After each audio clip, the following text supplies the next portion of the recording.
my father actually had a disability. He had ankylosing spondylitis, and that was in the 50s, 40s and 50s, where they didn't have a lot of treatment options for that. So looking back on it, I think that was my first inspiration that people with disabilities needed a better way to move through medical care. Once I decided, or discovered, I should say, physical medicine and rehab, which gave me functional neurology with non-operative musculoskeletal or orthopedic stuff with a little blend of function and always grounded by practicality, that sort of gumbo, to borrow a New Orleans reference, really appealed to me, and I knew that gumbo had to be spiced with children because that's where I felt I could make the biggest difference. When you look at how people function, that's really the biggest deal, is how do they get from point A to point B? How do they love, work, and play, which is really an important part, and try and keep that in balance? How do we get them in a peer population that they can actually see somebody who's been successful so that they can actually say, I could do that? It was in my third year of medical school that I had a diving accident with a C5 burst fracture and a resultant C6 spinal cord injury. And I'm sitting there thinking to myself, wow, what do I do now? How am I even going to finish medical school? What am I going to do? Obviously, I couldn't be an orthopedic surgeon. What field would fit that I could participate in and contribute? And I guess the answer was right there in front of me.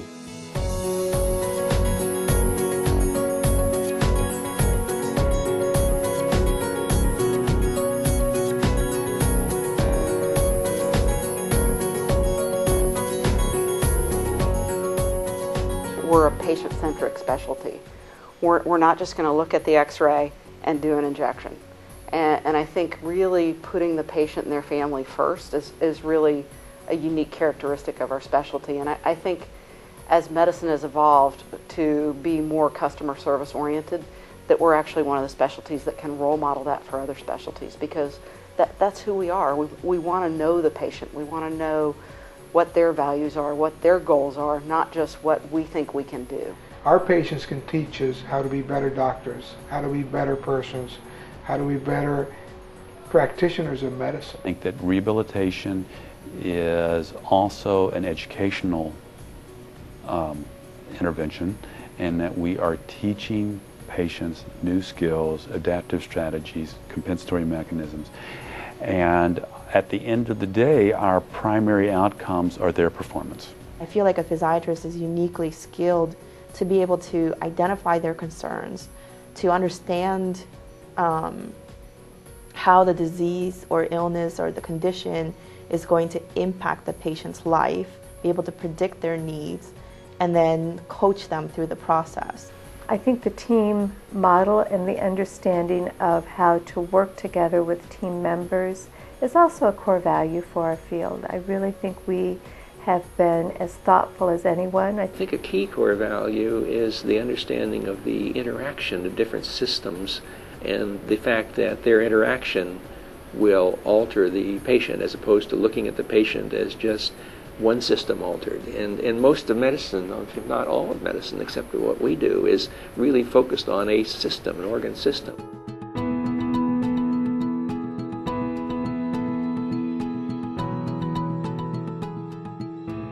I think that the beauty of our specialty is that we move beyond pathophysiology.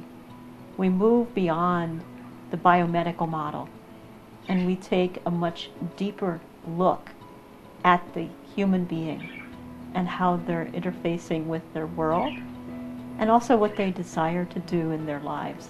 I started in a musculoskeletal heavy environment, and that's really what I did well.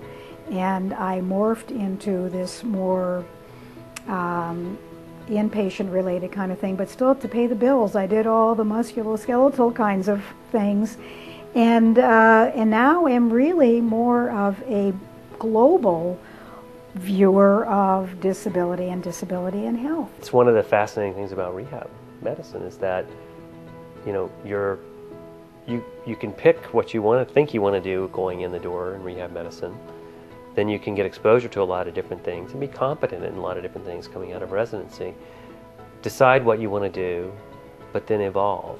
I don't come in thinking this patient must be thinking this, or if someone has this condition, these are the concerns the patient's going to have. So I usually go in there and ask them what they want out of the visit, what they are concerned about. And I've been surprised at some of the concerns that the patients have had. We see a need and we fill in the gaps, and then we innovate and we do research and we figure out how we can help, and then we make that a new area. It was very eclectic and it was very functional. You just remember how they were trying to, it was all about kind of improving people's ability to function. I thought, that's pretty cool.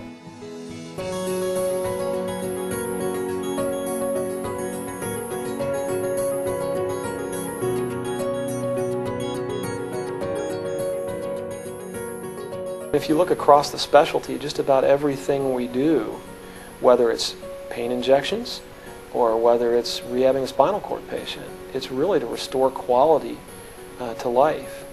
So I think it's really one of our core values that we should focus on as we're making decisions in the future, not only on a personal level, what do you do in your practice, but also what do we do as a specialty. And no one else does that. No one else takes on, I'm here to manage the patient.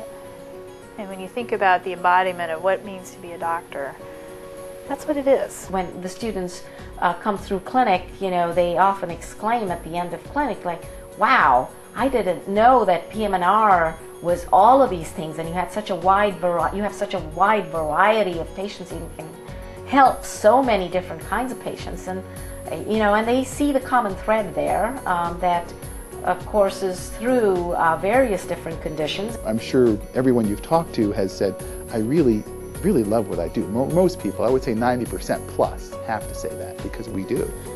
What we do is just an amazing thing in the medical world. I love my job. I don't think anyone could have even fashioned this job for me 25 years ago any better than it has turned out.